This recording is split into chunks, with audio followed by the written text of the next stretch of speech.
and welcome to Inner Circle Guidance. Today we're going to be doing a collective reading, but for those of you who are new to the circle, hello and welcome. Don't forget to hit the subscribe button. I post new readings every single day, and if you're looking for personal services or personal readings, I offer them through my website, innercircleguidance.com. Let's find out what the circle needs to know today.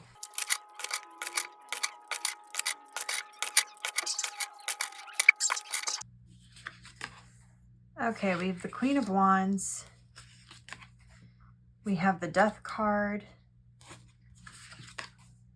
We have the Four of Wands. We have the Queen of Pentacles. We have the Hanged Man. We have the Eight of Chalices on the bottom of the deck.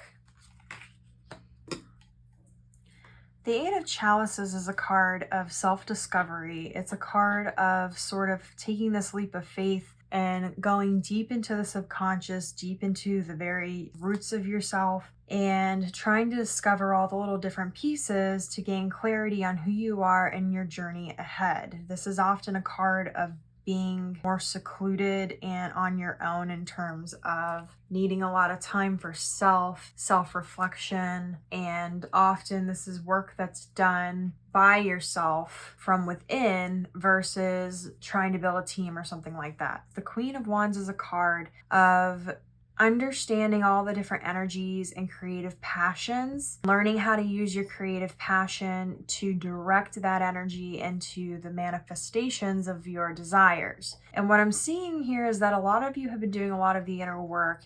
You've been figuring out your passions and you've been putting energy towards your manifestations, towards becoming what it is that you desire. But there's sort of this question and this like hanging in the balance here that I'm seeing, where it's like you're not quite sure when the work you've been doing is working and when it is done. When you've sort of reached this place in your inner journey where you kind of have transformed and you are moving on to something else. And the answer to that question lies in the foundations of your spiritual practices, the foundations of what your values and your priorities are. Remember that the Queen of Wands can sometimes get easily distracted. Her focus can kind of go from thing to thing because she's so excited or so passionate or has all this energy. It's like sometimes she's really good at directing things and sometimes she's not because she's not the king yet. The Queen of Pentacles can be somebody who knows how to cultivate their own happiness and their abundance and really reap the fruits of their labor, or somebody who overgives. This all has to do with balance. Fours have to do with balance, have to do with foundation, building the foundation. And often when you see fours, that often means that you are in a transitional phase between point A and point B. But the answer really lies in this Hanged Man. And this is actually a very interesting Hanged Man because it's a lot more ominous than most other tarot cards. We have this person who's just floating in the water, and then there's these piranhas under here. We can see the insides of this person. We can see the piranhas, and it's just like they've surrendered.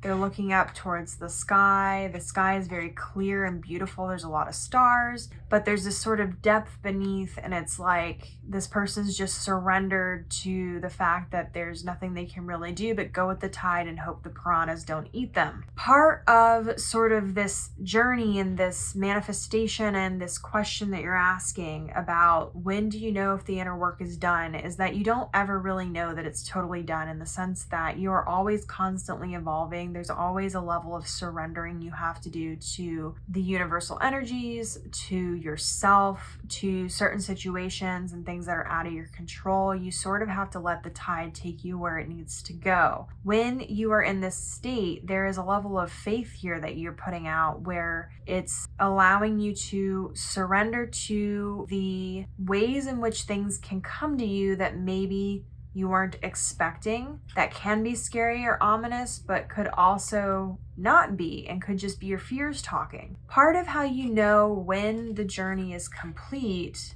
in a cycle, though, is really when you decide it is. It's more than just making the decision, though. It's when these energies and things that you've built in your foundation, when you're able to release and let go, when you're able to not have to control them so much or feed them so much and they become more automatic. The work is done when you become what it is that you desire.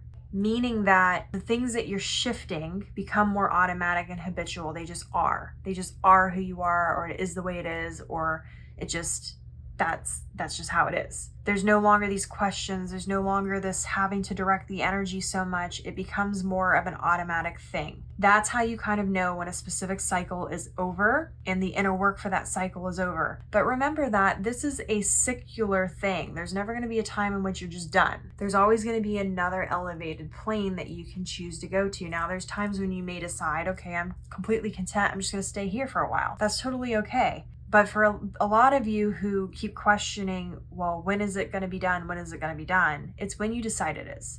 You decide it is when you're not having to question whether or not it's done so much because it's become automatic, because it is who you are now. It is the way it is now. That's how you know it's done. And then you're able to sort of let the universal energies take the foundation you've built and the sort of environment that you've built and make little adjustments here and there, or sometimes even big adjustments in ways that you can't even imagine, that are in the co-collaborative process that allow you to take that sort of surrendering leap of faith and turn it into something even greater and bigger than you could have imagined. I think I'm going to leave the reading here because it might take a minute for that to totally sink in, because it sounds simple, but it's very profound. I suggest that if you're struggling with sort of the process of getting from point A to point B, focus on how you would think, feel, and what you would be doing when you have become that energy. And that will help you literally step into it, because then you can literally make the choices, have the thoughts, feel the feelings of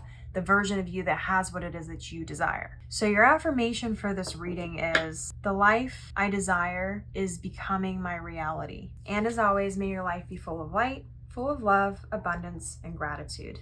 I'll see you next time.